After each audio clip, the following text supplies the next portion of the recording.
saya kolaborasinya dengan kolega di Batam. Memang tujuannya saya pengen membantu. Saya pengen membantu dan saya sekalian pengen belajar. Kalau UAE sendiri itu mereka memutuskan untuk memilih nuklir itu dari tahun 2008. Mereka sudah mengeluarkan namanya semacam buku putih lah ya, kebijakan untuk harus masuk ke tenaga nuklir. Kita lulusan teknik nuklir ya, kita juga pengen kerja di PLTN, kita pengen melihat PLTN itu ada, tapi ya kita realistis dan di mana kita berada ya kita tetap bisa berkontribusi.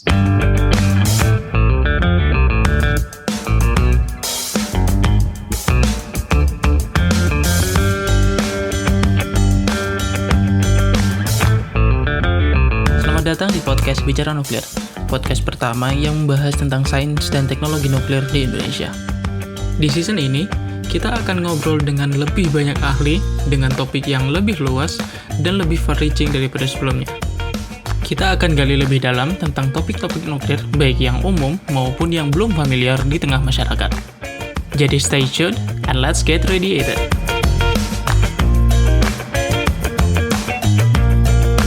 Kalau aku lihat kan Mas itu sering kali berkolaborasi sama sama Batan kan ya.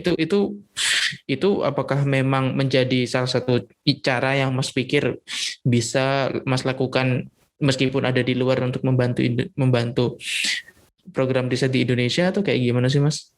Kenapa Mas aku lihat lumayan banyak bekerja sama dengan Batan gitu? Ya, bagaimanapun ya, darahku kan darah Indonesia, ya kan? Kita WNI, ya kan? Kita masih, ya nasionalisme kita masih ada, kan? Seperti itu meskipun kita di luar. Ya dalam artian ini, ketika dari Batan, saya kolaborasinya dengan kolega di Batan itu sebatas kita punya topik, kita bisa kerjakan dan kita kerjakan seperti itu. Jadi tidak ada embel-embel tidak ada hitam di atas putih seperti itu ya. Nah, Oke. Berarti bukan kayak lembaga antar lembaga ya, jadi lebih ke personal aja gitu ya. Lebih ke personal dan memang tujuannya saya pengen membantu. Saya pengen membantu dan saya sekalian pengen belajar seperti itu. Ya, karena senior Indonesia ya pasti. Indonesia punya riset reaktor dan tentunya kita juga harus tahu dong gimana reaktor kita itu dan bisa nggak kita menghitung reaktor kita sendiri seperti sebelum kita menghitung reaktor yang lebih maju, benar kan? Ya kan?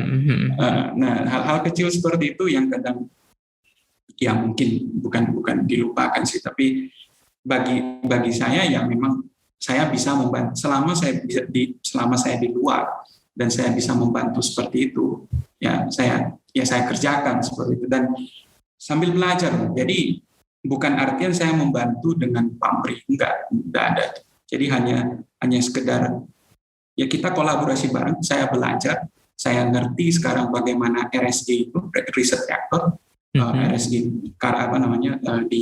di Serpong itu saya tahu bagaimana cara operasinya, bagaimana bahan bakarnya seperti itu. Jadi saya punya pengalaman lah seperti itu belajar. Iya. Dan kita kolaborasi. Iya. Sekalian kalau buat Batan itu sekalian untuk bantu verifikasi dan validasi lah ya. Benar, ya. Biar Serpong itu udah hampir 30 tahun lebih kan dalam 10 tahun ke depan kan pasti juga dipertanyakan juga lisensinya kan ya. Ini kan penting juga kan untuk diverifikasi dan validasi terus gitu kan. Ya, kalau kita butuh lah untuk kita butuh dalam artian sekarang yang kita lakukan juga memverifikasinya kan kebanyakan dengan Monte Carlo Code, ya kan, kita menggunakan code yang lebih lebih akurat, kemudian lebih high fidelity lah ya. High fidelity, kemudian menggunakan library yang baru seperti itu kan. Itu kan salah satu cara kita istilahnya membantu seperti itu. Dan cara yang lain yang saya lakukan itu yang mungkin kamu sudah dengar itu yang bagaimana menghubungkan departemen di sini dengan Kartini kan, seperti itu. Iya, yang program internet reaktor laboratori itu ya. Reaktor laboratori ya. Itu bisa diceritain nggak Mas kayak gimana itu Mas? Ya jadi waktu itu saya kenal Pak Giri ya, Pak Edi Giri itu kepala STTN yang kepala STTN.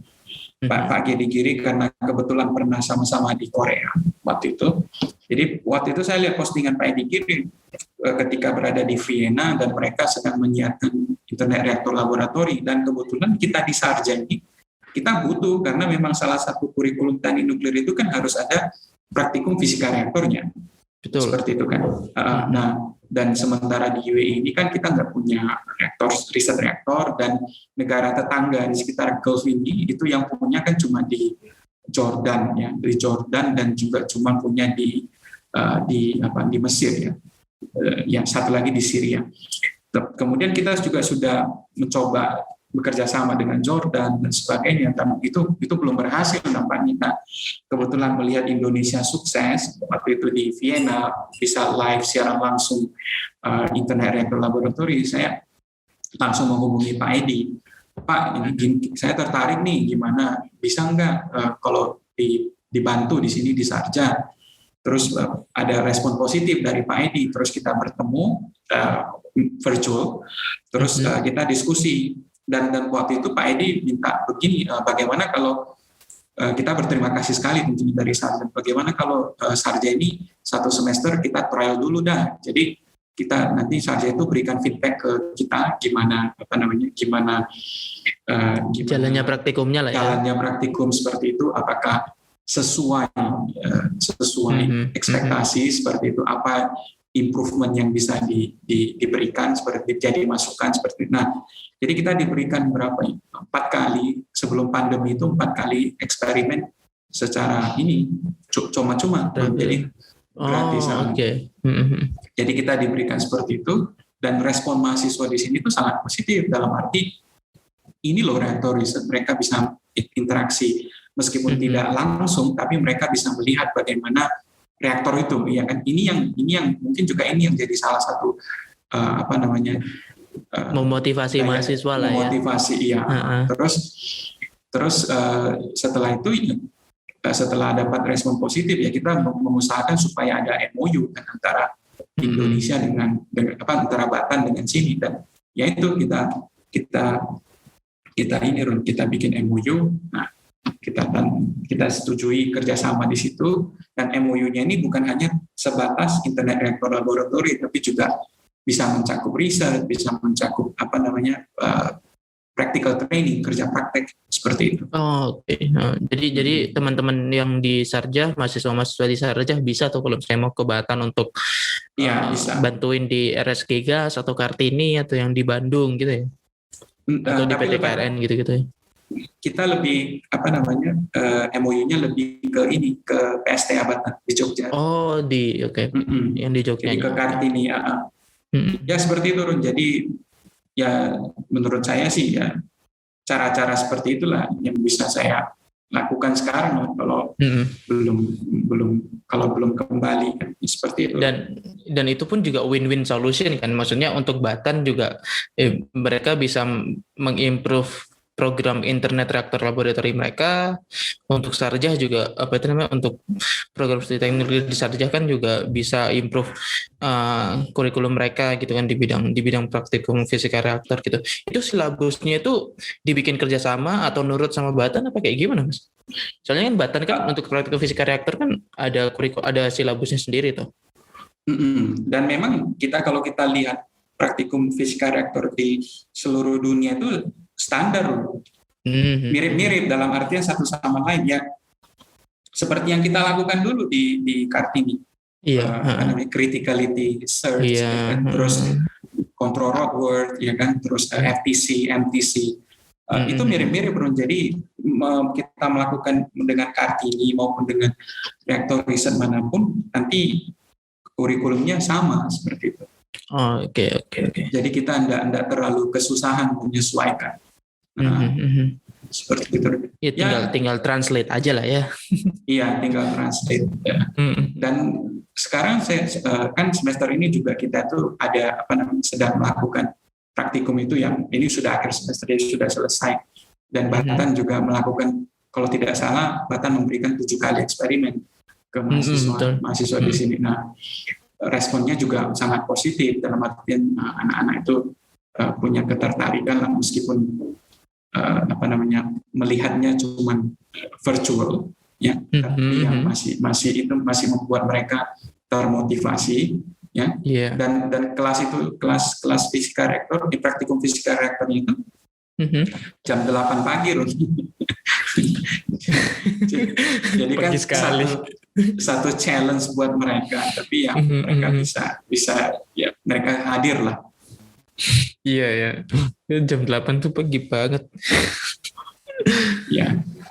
Ya seperti itu Ron, pengalaman ya dari awal mula sampai ke UAE lah. Dan oke, Mas, aku mau shift gears sedikit nih, pindah topik dikit nih tentang UAE secara umum, tentang program nuklir mereka kan. Aku jujur kagum ketika pertama kali ngedengar berita, aku lupa tuh tahun berapa, 2019 atau kapan gitu guys. Kayaknya sebelum aku berangkat S2 2019 deh kayaknya, ketika aku dengar nama PLTN Barakah gitu kan, PLTN yang ada di Uni Emirat Arab yang kayaknya sekarang lagi hot test ya, atau cold test atau apa sih? Aku lupa sekarang lagi prosesnya lagi di mana. Aku pengen tahu aja sih Mas, dari pengetahuannya Mas, sebenarnya gimana sih sejarahnya program nuklirnya UAE ini kok aku kagum karena ujuk-ujuk ada gitu, kayak nggak ada woro-woro dulu gitu, dan kaget kok negara kayak UAE tiba-tiba udah mau punya PLTN nih gitu. Bisa diceritain nggak Mas? Kalau UAE sendiri itu mereka memutuskan untuk memilih nuklir itu dari tahun 2008 bro. Jadi mereka sudah mengeluarkan namanya semacam buku putih lah ya, kebijakan untuk untuk harus masuk ke tenaga nuklir seperti itu tahun 2008. Nah dari sana itu ya ada melalui proses bidding kan, dalam artian ada beberapa negara yang pengen ikut pengen bangun PLTN di sini, dan akhirnya yang terpilih kan Korea ya waktu itu ya. Vendor-vendornya gitu ya. Vendor-vendornya, bidding vendor kan. Nah Korea yang terpilih, kemudian pembangunan PLTN itu dimulai dari tahun groundbreaking dan lain-lain itu dari tahun 2012. Jadi 2012 ya mungkin cukup lama juga ya. Jadi kamu bisa lihat 2012 dan reaktornya baru beroperasi tahun ini bulan 4 kemarin. Operasi udah kritikal ya? Sudah kritis dan sudah komersial, sudah masuk listrik. Iya, sorry. Salah berarti. Nah, dan itu untuk unit yang pertama. Jadi kan ada total ada 4 unit nih kan dari Korea kan, mereka 4 unit PWR kan ya? Iya, PWR 1 unit itu dayanya sekitar 1.400 megawatt megawatt elektrik. Jadi daya gede semua tuh. 4 daya gede. Dan reaktor ini bukan jenisnya bukan pertama dibangun di dunia. Maksudnya dalam arti Korea sudah punya. Jadi Korea itu sudah bangun duluan tipe yang sama. Kemudian reaktornya diekspor ke UAE. Iya. Nah udah ibaratnya udah quote-unquote beli teknologi jadi lah ya. Iya, beli teknologi. Terus di sini dibangun, dan tahun lalu itu mencapai kritis, tapi baru mensuplai listrik bulan 4 kemarin baru masuk gridnya bulan April kemarin ya. Enggak, grid sudah dari tahun lalu, tapi secara komersial baru tahun ini. Oke. Jadi itu di UAE. Jadi 1 sudah beroperasi, jadi kita masih menunggu 3 lagi. Rencananya 3 ini akan selesai, akan bisa beroperasi. Kalau tidak tahun depan, mungkin ya akhir tahun depan, awal tahun depan atau akhir tahun 2022 ya? Benar. Itu yang unit 234 langsung simultan. 234. Dan ya ini ya seperti itu. Jadi PLTN mereka ya seperti yang kamu bilang namanya Barakah ya. Bahasa Indonesia Barokah ya. Iya. itu karena dari tempatnya kan. Maksudnya tempatnya namanya Barakah kan, bukan. Tempatnya Barakah. Ya kan. Barakah. Soalnya Nama setahu site-nya. Iya, nama site-nya. Soalnya setahu biasanya nama-nama PLTN itu berdasarkan site-nya gitu kan. Kayak yang di Bangladesh kan Ropur karena tempatnya di Ropur, di apa itu namanya, yang di Virginia Vogel, yang di Amerika Vogel karena memang site-nya namanya Vogel gitu. Namanya Bisa kok pas jadi banget juga. Barakah gitu. Aku juga kurang begitu tahu ya, saya juga kurang begitu, tapi mungkin juga setelah dipilih site diberi nama site. Bisa jadi, nggak begitu tahu juga. Iya. Ya seperti itu, Jadi di sini ya ada 4 lah PLTN kan. Ya 4 unit itu. Ya. 4 unit. Dan itu diperkirakan kalau nanti 4-4 ini beroperasi itu bakal mensuplai sekitar 25% lah dari kebutuhan listrik. UAE lah, seperti itu. Langsung cepet tuh target net zero carbon emission tuh. Ya kan? Karena dari nuklir doang tuh masih 25% ya bauran energinya ya. Iya, dari nuklir 25%. Harapannya seperti itu. Belum lagi mereka punya, karena desert kan gurun kan, solar panel aku yakin maju banget kan. Solar panel ada solar park juga di Dubai. Nah, ini menarik Mas karena aku tidak menyangka ya apakah aku berasumsi gini sih.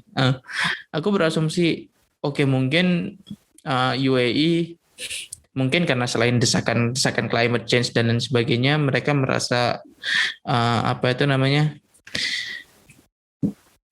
minyak di dunia nggak terlalu menjanjikan untuk mereka, karena aku yakin dulu kan interest mereka kan di minyak kan, terus tiba-tiba sekarang beralih ke renewable energy dan PLTN dan sebagainya, dan aku yakin mikirnya karena mereka ya udah kaya aja gitu, sebab itu kayak mereka beli teknologi itu nanti alih teknologi gitu kan. Itu benar nggak sih Mas kayak gitu ceritanya ketika prosesnya secara umum di UAE itu? Maksudnya ya mereka simply cuman beli teknologi, terus nanti mereka berharap ya dalam 5-6 tahun ke depan akan ada transfer teknologi sehingga nantinya di akhir mereka akan modern dan kayak Cina gitu, akhirnya bisa produce teknologi sendiri gitu. Ya, saya rasa sih beberapa negara seperti itu kan, dalam artian kan ketika kita belum punya apa-apa dan seperti yang kamu bilang kan, seperti Cina tadi itu kan, dalam artian mereka kan membeli teknologi kemudian dipelajari kan, kemudian reverse engineering dikembangkan lebih bagus lagi. Ya, harapannya seperti itu. Oke, itu kan UAE Mas. Aku tuh mau tarik dikit nih. Kalau misalnya nih Indonesia dengan berbagai kesalahannya dari cerita-cerita yang Mas dengar dan berita-berita yang Mas dapatkan dari UAE gitu. Mas optimis gak sih kalau di Indonesia nanti bakal ada PLTN? Aku langsung to the point aja nih, kayak kita kan termasuk generasi maksudnya relatif lebih baru ya dibandingkan senior kita sekarang jadi peneliti senior gitu. Kalau ngelihat dari perkembangannya saat ini gitu, Mas cukup optimis nggak sih dengan kayak apakah Indonesia tuh bisa kayak gitu meniru UAE gitu dengan perkembangan nuklir mereka gitu?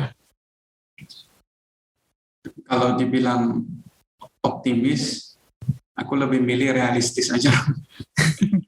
Realistisnya gimana tuh?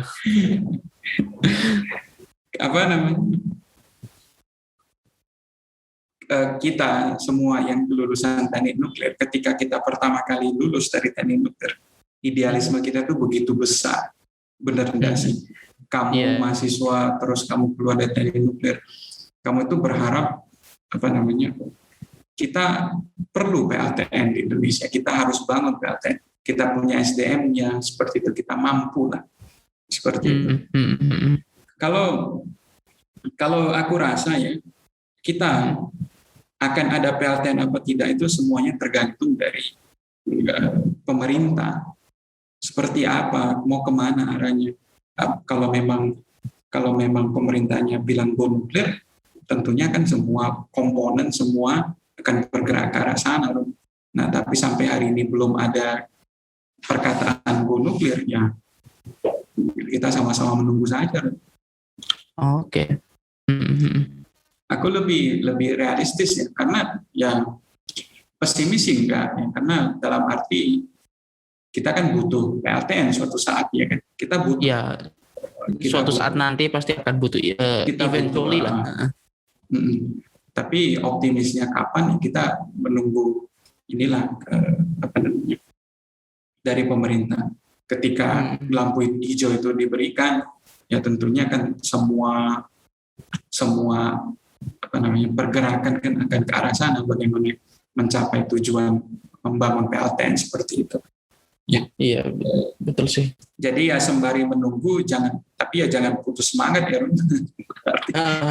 Iya, itu juga yang aku bilang, Mas. Maksudnya ya aku menyadari sih kita sebagai peneliti nuklir ya, mungkin aku masih mahasiswa lah ya. Yang peneliti nuklir yang generasi baru, generasi tahun 2000-an gitu kan, sudah mulai merasakan dunia profesional di bidang nuklir kan, betapa susahnya, betapa ribetnya gitu-gitu. Dan ya aku yakin aku termasuk generasi yang baru itu kan, kayak masih belum tahu nih, aku masih idealis gitu kan, makanya masih butuh butuh pengalaman lagi. Dan benar sih Mas, kalau meskipun kita nggak program nuklir itu masih belum sepenuhnya goal dari pemerintah, ya kita bisa bantu seadanya kita gitu kan. Dan aku kagum dengan salah satu cara yang Mas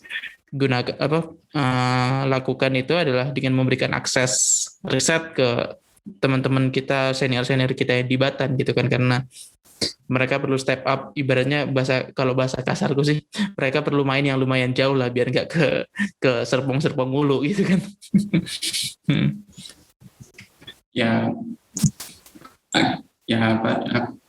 Ya itulah, jangan putus asa. Ya kita lulusan teknik nuklir ya, kita juga pengen kerja di PLTN, kita pengen melihat PLTN itu ada, tapi ya kita realistis, dan di mana kita berada ya kita tetap bisa membantu, dan kita tetap bisa berkontribusi, bukan membantu aja tapi tetap bisa berkontribusi. Kita bisa melakukan apa yang bisa kita lakukan seperti itu.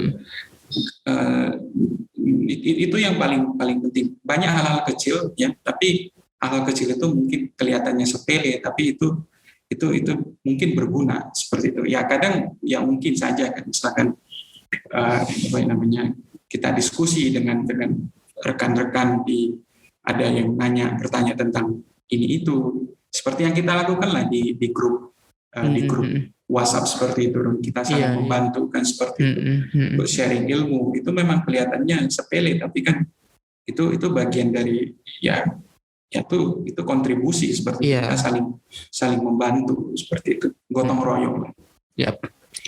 Makanya harapanku itu besar kepada misalkan ke quote yang dikembangkan Imron itu, Komodo.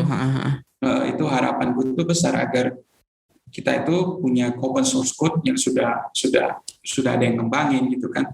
Aku harap sih ada juga yang teman-teman itu yang melanjutkan dan berkontribusi di sana, jadi ngembangin code yang ini yang bisa dipakai